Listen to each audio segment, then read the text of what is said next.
Hello, my name is Fernando. Welcome to the channel. If you made it this far, I know you're looking for the HP Omen 27i, and today we're going to be doing a review that will be just right for you. We're actually going to be comparing two different monitors. One is the Dell S2716DGR with the HP Omen 27i, and we're going to be comparing the response times and kind of just how they look overall and quality wise. One is a TN panel and one is actually going to be an IPS panel. So we're going to take a look at those two and see how they compare side by side.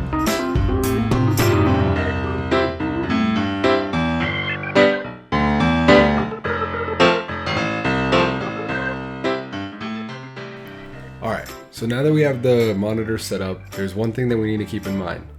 The IPS monitor by Omen, the 27i, is advertised to have 1 millisecond response time. However, this isn't entirely true. In order to reach the 1 millisecond response time, you actually need to go into an overdrive setting within the monitor itself. The monitor will have 4 different levels available in its setting system, easily accessible throughout the menu. You're gonna have level 1, which is the native default level that's gonna come with the monitor, level 2, level 3, and level 4. Now level 1 is actually a 5 millisecond response time. Looking at the manual at the HP support website, we can see that the native response time is 5 milliseconds, and 1 millisecond is only achievable when the overdrive feature is on. Level 2 and level 3 are not given to us, but we can assume they're somewhere around the middle. And then level 4 is the 1 millisecond response time. And we're actually going to be reviewing some footage that I've taken both in slow motion comparing the TN panel with the IPS panel in the 1 millisecond range. Alright, now we're going to be comparing the two monitors side by side using the iPhone's slow motion camera feature. On the left we have the TN panel at its native 1 millisecond rate, and on the right we have the IPS panel, which is using level 4 overdrive feature in order to achieve 1 millisecond. Now because they're using an overdrive feature, you notice a ton of ghosting happening on the right side, and this is very noticeable when playing and not just when looking at it through slow motion. So this is something you want to keep in mind. That's going to be a side effect of the overdrive feature. Now here on this side, we're going to be comparing the 1 millisecond from the TN panel versus the level 2 selection on the IPS.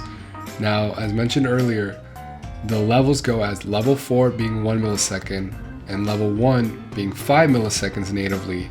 So level 2 is right in the middle, which is why you'll notice there's not a ton of ghosting, and it's actually more in line with the TN panel's 1 millisecond. Alright, now here we're going to be looking at the Omen level 3 IPS panel, which means that it's one level closer to the actual 1 millisecond rate, and I don't have a video compared side by side to, as the speed is a little different than the previously recorded ones. However, I will be showing you the side by side for all 3 levels. So on the very far left we have the 1 millisecond, on the middle we have the level 3, and on the far right we have the level 2, all taken from stills in a moving frame.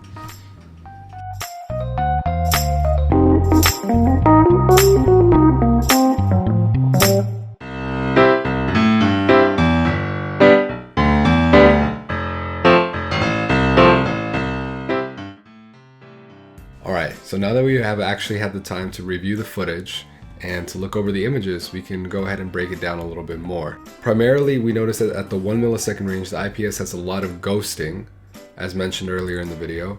And in the images, the biggest difference is the color quality and its warmness and how bright it actually comes across.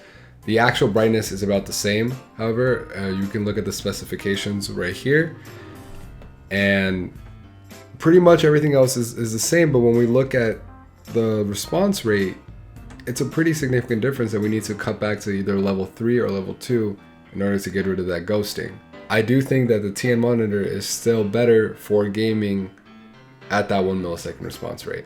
Now, in my actual professional opinion, just kidding, not a professional, but I do play games. I do like to use technology all the time. I go over all the specifications. I read the manuals. I'm a tech nerd when it comes to that in reality. And I do believe that when comparing these two monitors, for a pure gaming experience, I would definitely go for the TN monitor. And if you're going for a different kind of experience, not purely gaming, then the IPS would be a great choice. However, it is built for gaming, and so at that budget range of around $499, it might not be the best way to go. Look over the different options, but If you don't mind the playing at a 3 millisecond rate with an IPS monitor, then this is a great monitor. The RGB quality, the lighting is beautiful.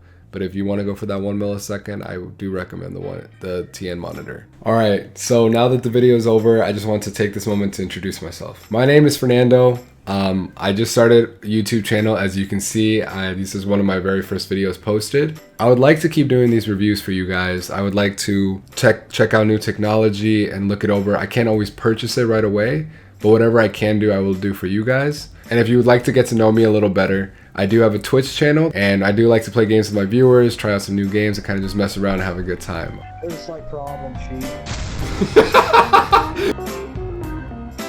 Dad.